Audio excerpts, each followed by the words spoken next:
one knee outside, the center of my chest covers the far shoulder blade of hip.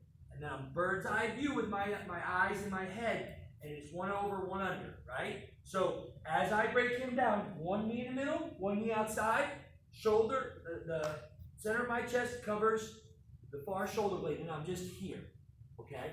Remember, this knee only comes up if I want him to build up. I want this knee out, okay? So I want to be here. And then I'm over and under, or over and under. The best setup for, let's just do a straight crossface first. Always thumb wide, okay? Always at the base of the elbow. It doesn't have to do anything other than stop his elbow from going this way.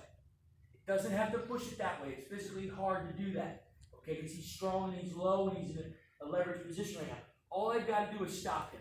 What I have to do is I have to hit his face so that this here meets his bicep, okay? And I don't have to whack him hard. I don't have to come back from here to get a penalty point. All I have to do is I have to just go here. See how I turned his head? I turned his head to make his ear touch his own bicep right there, okay? Then, the key to this thing is to get this shoulder to the ground, okay? Don't hang here because kids are pretty crafty at getting out of this. Whether they push my elbow off with this hand, you know, and they slide away. So it's really important that as soon as I get here, I push him here. Because now he's compromised a little bit. He can't get to this elbow as much. And notice, I didn't keep this elbow out here. Once I got here, I dropped it down towards his shoulder. So now it's tight. Now, the only tough part is, it's physically hard for him to bend this way right now. Because I have so much pressure. Do I give a shit about that? That's his problem, right? It's his problem to figure out how to bend this way. What you have to understand is you have to learn to use your legs. I've said this the whole time. This is about using our whole body. So our arms are setting the table on this one, then our feet are going to run. So when I get him here, okay, I'm going to put my hand, so I got him here. I'm going to switch my hips right here. I'm going to post. Okay? Now, here's the fun part. You guys like to torture people, right? So I'm going to keep my lower back, my chest on his lower back, and I'm going to lift ever so slightly, just to cause a little bit of discomfort.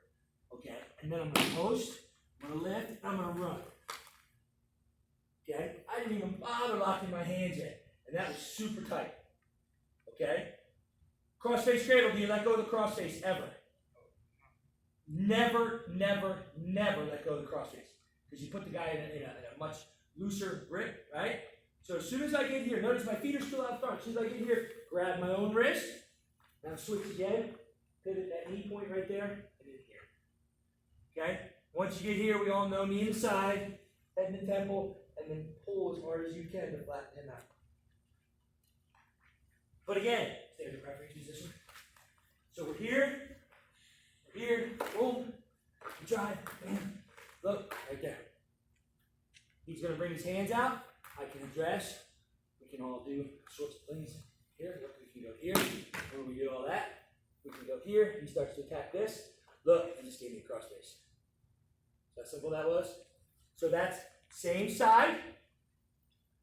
Pull this in. The opposite hand. Same side that my body's on. Same side. Grab by the fingers. Pull it in. He attacks that hand. Boom. And run this. Run this.